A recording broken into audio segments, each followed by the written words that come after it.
قربانی نہ ظلم ہے نہ پیسے کا ضیاع۔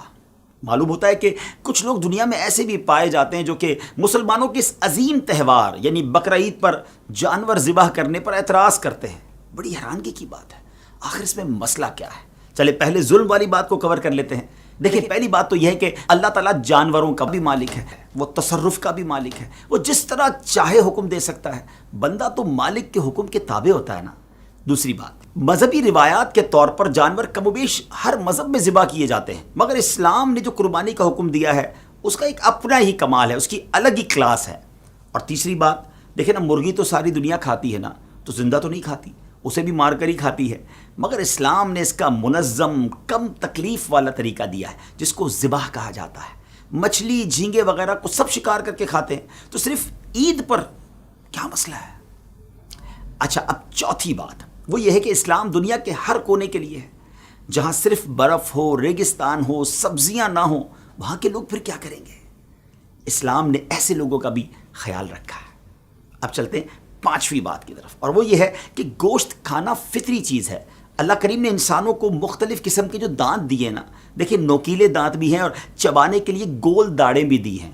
اس سے کیا مراد ہے؟ یہ تاکہ سبزی کھانے والے جانور جو ہوتے ہیں نا، ان کے نوکیلے دانت نہیں ہوتے، نہ گول داڑیں ہوتی ہیں۔ اللہ کریم نے انسان کو جو دانت دیے ہیں وہ سبزی بھی کھا سکتا ہے اس سے، اور گوشت بھی چبا سکتا ہے۔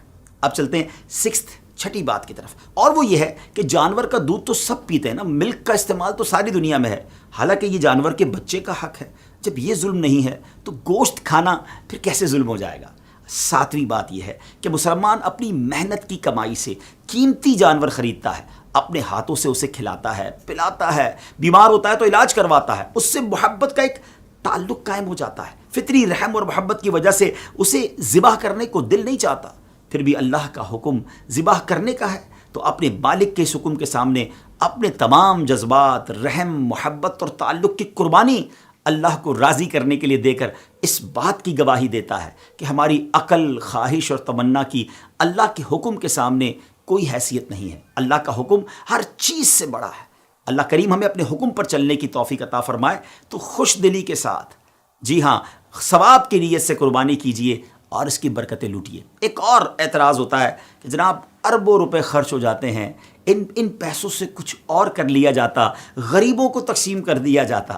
پہلی بات تو یہ ہے کہ یہ صرف اسلامی تہوار میں ہی لوگوں کو غریب کیوں یاد آتے ہیں؟ بڑی بڑی شادیاں ہوتی ہیں، بڑے بڑے سیلیبریشن ہوتے ہیں، ملک اور قوم کے دن منائے جاتے ہیں، بلکہ کئی فیسٹیول منائے جاتے ہیں جس میں اربوں خربوں روپے خرچ ہوتے ہیں، اس وقت یہ اعتراض نہیں آتا، مگر جب اسلام کے نام پر کوئی خرچ ہونے لگتا ہے تو کچھ جگہوں سے یہ آرگیومنٹ، یہ اعتراض آتا ہے۔ چلے ایک بات تو ہم نے کر دی، جب اللہ رسول کا حکم ہے تو مسلمان کا کام تو لبیک کہنا ہے۔ اب ذرا لاجیکلی بھی بات کر لیتے ہیں، ذرا چلتے ہیں شروع سے۔ اس جانور کی قربانی کی وجہ سے، بقرہ عید کی وجہ سے آپ جانتے ہیں پوری دنیا میں کتنا بڑا معاشی بوسٹ آتا ہے، کتنا بڑا سائیکل چلتا ہے بزنس کا۔ دیکھیں نا، بزنس کی کامیابی کا تو راز ہی یہی کہا جاتا ہے نا کہ ایک بندے کی جیب سے پیسے نکلیں اور دوسرے بندے کی جیب میں چلے جائیں، مارکیٹ میں کیش فلو آ جائے۔ ذرا چلیے جناب، یہ جانور آتے کہاں سے ہیں؟ گاؤں کے غریب لوگ جانور اپنے گھر میں پالتے ہیں، پورا سال پالتے ہیں اور اس کے بعد منڈی میں آ کر اسے بیچتے ہیں، تو یہ رقم پیسے والوں کی جیب سے نکل کر ان گاؤں کے غریب مسلمانوں تک پہنچتی ہے۔ جب یہ سارے جانور منڈی میں آتے ہیں تو منڈی آباد ہو جاتی ہے، منڈی میں چارے والے کا بزنس بھی چلتا ہے، سوزوکی والے کا بزنس بھی چلتا ہے، کئی مزدوروں کو نوکری مل جاتی ہے، جناب رسی اور اس کے جو جانور کے باندھنے کا سامان ہوتا ہے ان لوگوں کا بھی کاروبار شروع ہو جاتا ہے۔ اور آگے چلیے، جب یہ جانور خرید کر لوگ اپنے گھر لاتے ہیں، ہزاروں لاکھوں لوڈر اور سوزوکی ڈرائیور اور ٹرک ڈرائیورز کو روزگار ملتا ہے۔ پھر جیسے یہ محلے میں آ جاتے ہیں تو محلے میں بھی آپ نے دیکھا ہوگا چوکیدار اور مزدور، غریبی لوگ تو ہوتے ہیں، ان کو سنبھالنے کے پیسے ملنا شروع ہو جاتے ہیں۔ منڈی اور اطراف میں جو چارے کی دکانیں ہوتی ہیں وہاں جناب ان لوگوں کو روزگار ملنا شروع ہو جاتا ہے، بچے خوش ہوتے ہیں، اور جب اس کے بعد اس کی قربانی ہوتی ہے تو ہزاروں لاکھوں دنیا بھر میں قصاب جو ہوتے ہیں، گوشت فروشت ہوتے ہیں، ان کو روزگار ملتا ہے۔ ایک قصاب ہوتا ہے، 5-10 ہیلپر ساتھ آتے ہیں، ان کو بھی عید کے دنوں میں مزدوری مل جاتی ہے۔ اب جناب آگے چلیے، جب یہ قربانی ہو جاتی ہے تو غریبوں میں گوشت بھی تقسیم ہوتا ہے، غریب رشتہ داروں میں تقسیم ہوتا ہے۔ تھوڑا اور آگے چلیے تو اب جو یہ جانوروں کی سکن ہے، یہ جو کھال ہے، یہ چمڑا منڈی میں فروخت ہوتی ہے، لیدر کا بزنس شروع ہو جاتا ہے، جوتے بنتے ہیں، جیکٹ بنتے ہیں، دنیا بھر میں ایکسپورٹ ہوتا ہے۔ مجھے بتائیے ناظرین، کتنے لاکھوں غریبوں کا بھلا ہوتا ہے قربانی میں، اور اربوں نہیں، ایک تحقیق کے مطابق خربوں روپے امیر مسلمانوں کی جیبوں سے نکل کر غریب مسلمانوں تک پہنچ جاتے ہیں۔ اتنا شاندار سائیکل ہے یہ بزنس کا، سبحان اللہ۔ اللہ رسول کے حکم پر عمل بھی ہے، نیکیوں کا خزانہ بھی ہے، اور بزنس کا اتنا شاندار بوسٹ بھی ہے۔ پھر اعتراض کس بات کا؟